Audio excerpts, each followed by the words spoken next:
नमस्कार विद्यार्थी मित्रांनो, आज आपण आपल्या मराठीची 18वी कविता बघणार आहोत. बहुमोल जीवन.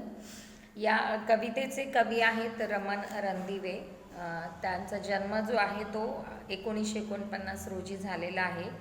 ते प्रसिद्ध कवी आहेत. ऋतुफुलांचा, चंद्रमेंदीच्या खुणा, संप्रधार, काहूर, समर्पण हे त्यांचे कविता संग्रह प्रसिद्ध आहेत. आणि आपल्याला ही जी कविता आहे बहुमोल जीवन, ही कविता काहूर या त्यांच्या कविता संग्रहातून घेतलेली आहे.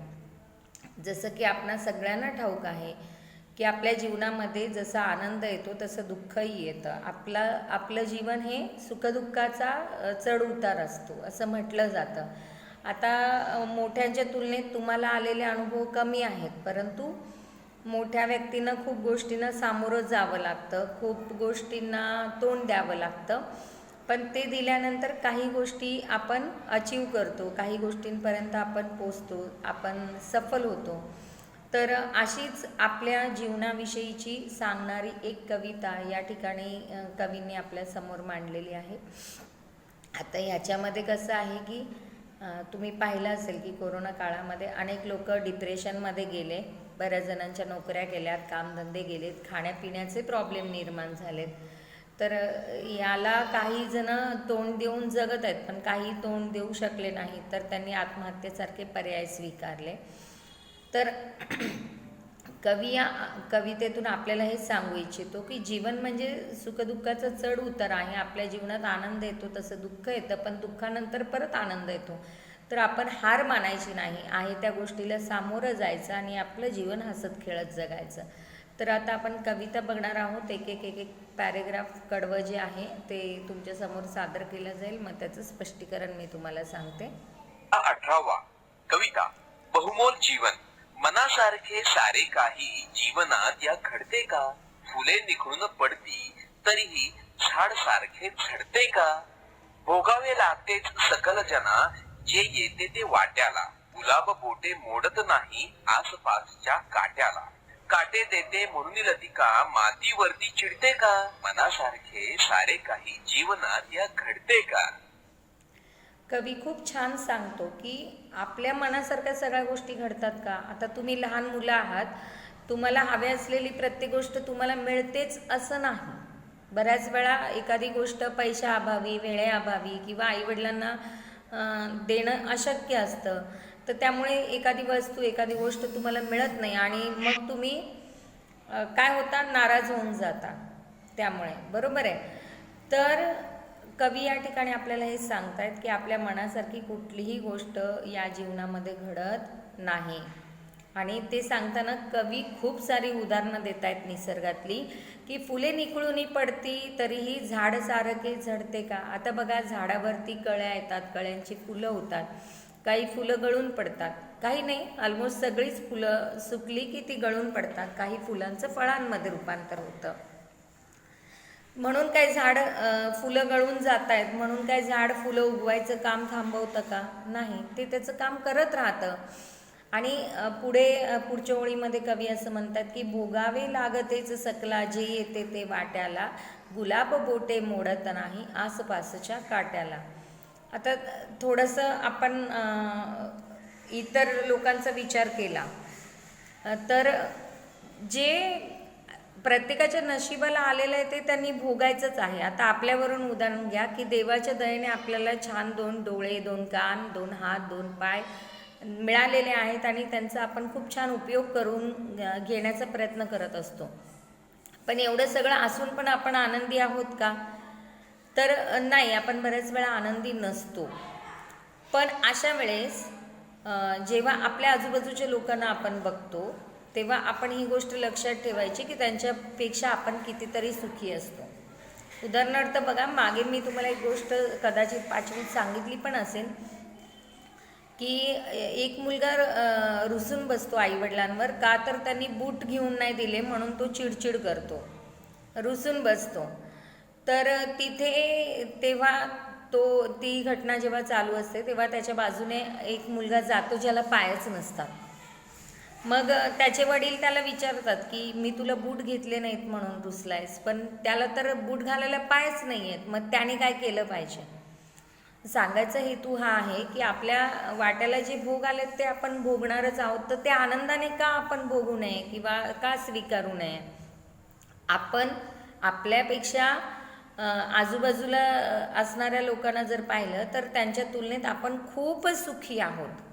आणि म्हणून कवी ते उदाहरण देताना गुलाबाच्या झाडाचं पण उदाहरण देतोय की गुलाब बोटे मोडत नाही असं पाचशा काट्याला, म्हणजे गुलाबाला सुद्धा काट्यातूनच फुलावं लागतं. त्याचं आयुष्य तेवढं सोपं आहे का? नाही. काटे देते म्हणून लतिका मातीवरती चिडते का? लतिका म्हणजे वेल. वेल बघा मातीवर असते, इथे या चित्रामध्ये तुम्हाला दिसत असेल. तर ती वेल मातीवरती चिडते का की तू मला का काटे देते? कारण बऱ्याच वेलींना काटे असतात. म्हणून कवी म्हणतो की मनासारखे सारे काही जीवनात या घडते का? म्हणजे कवीला काय सांगायचंय, सगळ्याच गोष्टी आपल्या मनासारख्या जीवनात घडत नाहीत. ते म्हणून लतिका मातीवरती चिडते का? मनासारखे सारे काही जीवनात या घडते का? वसंत येतो निघून जातो, ग्रीष्म जाळतो धरणीला, पुन्हा नेसते हिरवा शालू, पुन्हा नवे पण सृष्टीला. देह जळाला म्हणून धरणी एकसारखी रडते का? मनासारखे सारे काही जीवनात या घडते का? रोज दमांचे. आता दुसऱ्या कडव्यामध्ये कवी काय म्हणतोय, वसंत येतो निघून जातो, ग्रीष्म जाळतो धरतीला. म्हणजे बघा आपल्याला 6 ऋतू माहिती आहेत मराठीतले आपले, तसे तर 3च ऋतू आहेत, उन्हाळा हिवाळा पावसाळा. परंतु मराठीमध्ये आपल्या वसंत, शिशिर, हेमंत, ग्रीष्म, वर्षा असे 6 ऋतू आहेत. तर वसंत येतो निघून जातो. आता वसंत ऋतू कधी असतो? मार्च, फेब्रुवारी, मार्च जो महिना असतो त्यावेळेस खूप छान फुलांना बहर येतो, आंब्याला मोहर येतो, कोकिळ कू गाणं गाते. तर वसंत ऋतू हा ऋतूंचा राजा मानला जातो, कारण त्यावेळेस वातावरण आल्हाददायक असतं आणि पानं फुलं बहरून आलेली असतात, झाडं बहरलेली असतात. मग तो येतो निघून जातो. तो गेल्यानंतर ग्रीष्म जाळतो धरणीला. ग्रीष्म म्हणजे उन्हाळा, कडक उन्हाळा येतो, खूप कडक ऊन पडतं, आपल्याला ते नकोसं वाटतं. परंतु पुन्हा उन्हाळा गेल्यानंतर पावसाळा येतो आणि सगळी धरती जी आहे ती हिरवीगार होते. म्हणजे हे ऋतूंचं जसं चक्र चालू असतं तसंच आपल्या आयुष्यामधलं चक्र असतं. आनंदानंतर दुःख, दुःखानंतर आनंद हा चालूच राहतो. आणि म्हणून कवी या ठिकाणी आपल्याला म्हणतायत की देह जळाला म्हणून धरणी एकसारखी रडते का? धरणी म्हणजे जमीन, धरती, भू माता.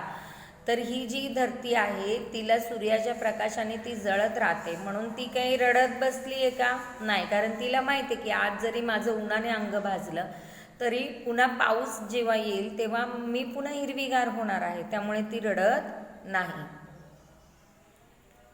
रोज दमांचे रंग बदलती, घन दाटून येतात घरी, निराश आशा पुन्हा नव्याने नक्षत्रे नेतात घरी. अवसेला पाहून पौर्णिमा नभात रुसणी बसते का? मनासारखे सारे काही जीवनात या घडते का? सुख दुःखांची ऊन सावली येते जाते राग नको, संकटास लीलया भिडावे आयुष्याचा त्याग नको. बहुमोलाचे जीवन वेड्या कुणास फिरूनी मिळते का? मनासारखे सारे काही जीवनात या घडते का? कवी रमण रणदिवे. आता बघा या ठिकाणी कवी रमण रणदिवे आपल्याला काय सांगतायत की रोज नभाचे रंग बदलती, घन दाटून येतात तरी, निराशा आशा पुन्हा नव्याने नक्षत्रे नेतात घरी. अहो निसर्गाचंच बघा ना, सकाळ आहे, सकाळनंतर दुपार, दुपारनंतर संध्याकाळ होते, संध्याकाळनंतर रात्र होते, अंधार होतो आणि पुन्हा पहाट जेव्हा होते तेव्हा त्या रात्रीवरती मात करून उजेडाकडे प्रवास सुरू केला जातो. मग कवींना हेच सांगायचे की जर रात्रीनंतर दिवस येतोय, अंधारानंतर उजेड येतोय, तर आपल्या आयुष्यात पण असंच घडत असतं. अवसेला पाहून पौर्णिमा नभात रुसूनी बसते का? आता चंद्राचंच उदाहरण घ्या. पौर्णिमा झाली की चंद्राचा आकार हळूहळू हळूहळू कमी होत जातो आणि अमावस्या येते. अमावस्येला संपूर्ण चंद्र नाहीसा होतो. मग चंद्र हा विचार करतो का की मी 15 दिवसांनी नाहीसा होणार आहे म्हणून तो रडत बसतोय का? नाही. त्याचं चक्र चालूच आहे. म्हणून कवी आपल्याला सांगतायत की सुखदुःखाची ऊन सावली येते जाते राग नको, संकटास लीलया भिडावे आयुष्याचा त्याग नको. या वाक्याला खूप महत्त्व आहे की सुखदुःख येत राहणार आहेत म्हणून आयुष्याचा त्याग करायचा का? त्याग म्हणजे काय? तर बरेच लोक एवढे खचून जातात की ते स्वतःच्या जीवाचं बरं वाईट करायलाही मागे पुढे बघत नाही. तर कवींना हेच सांगायचे की किती संकट आली तरी त्याला तोंड द्या. संकटास लीलया भिडावे. लीलया भिडावे म्हणजे सहज भिडावं. अरे किती देवाने एक दरवाजा बंद केला तर 4 दरवाजे देव उघडतो हे लक्षात ठेवा. म्हणून कवी सांगतायत की आपल्याला बहुमोल असं जीवन मिळालेलं आहे आणि हे एवढ्या सहजासहजी मिळत नाही. आपण खूप नशीबवान आहोत की आपण मानव म्हणून जन्माला आलेलो आहोत. तर छोट्या मोठ्या संकटांना घाबरू नका, त्याला तोंड द्या आणि आयुष्य हसत खेळत जगा. जन्म 1949. प्रसिद्ध कवी ऋतू फुलांचा, चंद्रमेधीच्या खुणा, संप्रदाय, काहूर, समर्पण हे कविता संग्रह प्रसिद्ध.